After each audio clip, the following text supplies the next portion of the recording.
the legend of Tate's Hell, the world's smallest police station, and a deep dive of the history of the Big Bend coast of Florida. We're going to dive in today. Hey guys, I know it's been a hot minute since I have posted here. It is a little tricky posting on multiple channels. I'll talk about that in a little bit, but what we're doing today is we've got a couple things going on. First of all, I have a Cherokee Indian ancestor, or I'm convinced that I do. I know that I do. I've done research on it. My husband and kid do not believe me, however. They make fun of me. They think this is all family folklore. I am going to prove them wrong. I'm determined to prove them wrong. So today, as we are headed along the Florida coastline, we're going to be taking you along to the beach with us for Labor Day weekend. I'm going to do a little family ancestry exploring. I love ancestry. I do a lot of genealogy. Thus, my trip to Scotland, where I brought you guys lots of series on Scotland, and I'm still obsessed because my maiden name is McIntyre, a Scottish clan. And so I'm continuing with some of this research, but a little bit more locally today. So we're going to dig into it. We're going to go see if we can find the burial site of this Cherokee Indian that I am really interested in finding out more about. I really want to know his story, why he left the Cherokee tribe in Orangeburg, South Carolina, but it was around the time of the Trail of Tears. So we're going to explore that a little bit. I want to know his story. I want to know how he ended up here over around Franklin County, Florida, near Carabel. Established there and buried. So I'm going to try to find his graveyard. I don't know if I can get to it. It may be private, on private lands, but we're going to go see, and we're going to go visit a road called McIntyre Road that I am pretty sure is my family as well. And I want to go explore it now. So today is going to be a little exploration, but also taking you guys along the coastline here in Florida. These are kind of some of my backyard beaches I've grown up going to, and some of my family lives down in this area around Alligator Point, Panacea. So just wanted to give you a little tour of back roads of Florida, heading towards the water, and take you along for our little beach trip here. So if all that interests you, come on along and we are gonna go get adventuring. Hi, I'm Cher, and I love sharing travel with you. If you love travel like I do, then make sure you pop that subscribe button, stick around, and let's see what adventures await us.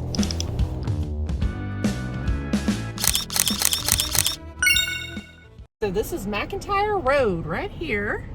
I'm gonna get out. Everybody's gonna think I'm crazy.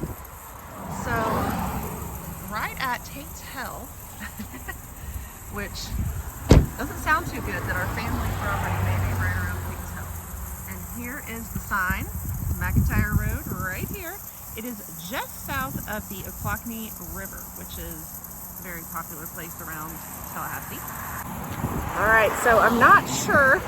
We're gonna explore it a little bit, just peek around and see what we think. I gotta do a little bit more researching here. On the mailbox over here, let me show you. Got this like wreath. So I think I'm on like people's actual land and I need to be careful. So we drove back along McIntyre Road all the way through Tate's Hell State Forest. So Tate's Hell actually gets its name from a local legend about a man named Jebediah Tate who came here, get this, with his, that's right, Cherokee Native American wife around the same time as my Cherokee ancestor, which leads me to wonder if there is a connection. The legend goes that Jebediah made a deal with a local medicine man to give him a pig each year and stay out of the forest in exchange for good fortune. One year, they did not abide by this, and all hell pretty much broke loose. His son, Seti Tate, ended up having all kinds of bad luck and got lost in the forest, finally found his way through over towards an opening near Carabel, where we're heading right now, and told someone that he had just been through hell. Thus the name Tate's Hell. So the forest runs all the way from 319 over down to US 98, which runs along the coast. And all of this area runs along the bottom edge of Tate's Hell. But we are going to take you along US 98 here and finally come into the town of Carabel. So Carabel is a quaint, small little town on the Gulf Coast here along US 98. It is actually home to the smallest police station. We'll talk about that when we visit it in a minute. But first, a little other history here. It is actually home as well to Lanark Village that we'll visit, where this was set up as a World War II camp Camp Gordon was the name of it, and the homes that are located there that are mostly to retirees today were actually homes of many of the soldiers in World War II. And also you had some deployment straight to the war right off of these coastlines. There were several museums we wanted to visit today, but they were all closed for Labor Day weekend. So one was a World War II museum talking about this Camp Gordon. Another one is a history of Caribou, and another is the Crooked Lighthouse Museum. So 3 museums here that you can visit and find more on the history here. But overall, it's just beautiful views right at the coastline. And this is always a fun bridge that I've grown up coming back over from all of my travels to the beaches along here. Beautiful views coming back, which we'll show you on the way back. But for now, you just know that it is kind of a fishing area, great area for seafood.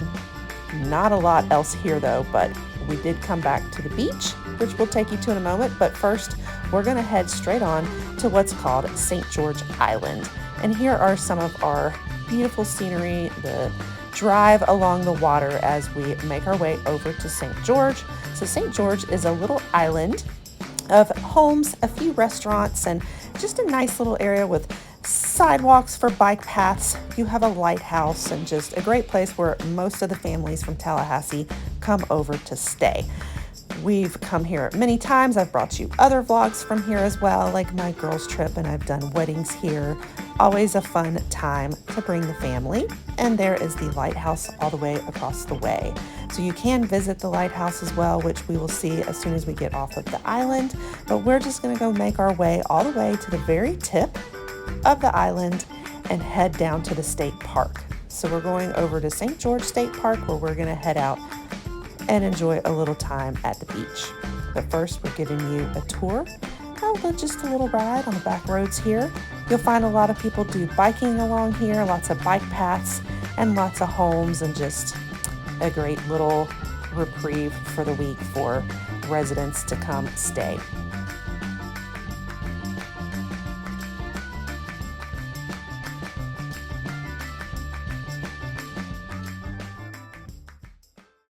Okay, we are here in St. George State Park. Got the bathrooms, lots of little inlets and places where you can pull over and go to the beach, but we come here because it's by the bathrooms and they have snack machines, things like that, in case we need them.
This is called BJ's Pizza, where we have stopped before many times, but had our dinner for the night, a little cheesecake and dessert, and great views by the lighthouse. All right, we're back in Caribou, and we got to get our picture with the world's smallest police station. It's either the world's or the country's. I don't remember which, but here it is.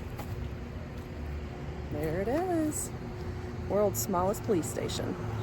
Welcome, Dano. It's popping at the bar. I can hear it. It's starting to be beautiful. The sun is setting. Heading back home.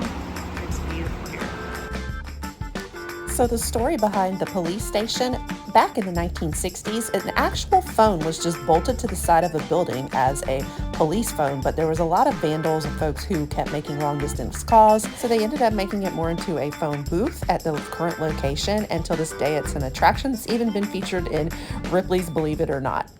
All right, we're off for another day of adventures. We're heading back to sort of the same area. We never did get to find the Cherokee Native American Ancestor's grave because it was too late when we were coming back. So we're gonna go look for it today again, and we're gonna go to the Caribou Beach and maybe check out a few other things in Caribou to show you guys some things we wanted to check out history-wise. So come on along with us for day 2 of our adventuring here over the Labor Day weekend, and it is actually Labor Day. So we'll see you there. So first stop along the way is Lanark Village that I had mentioned before.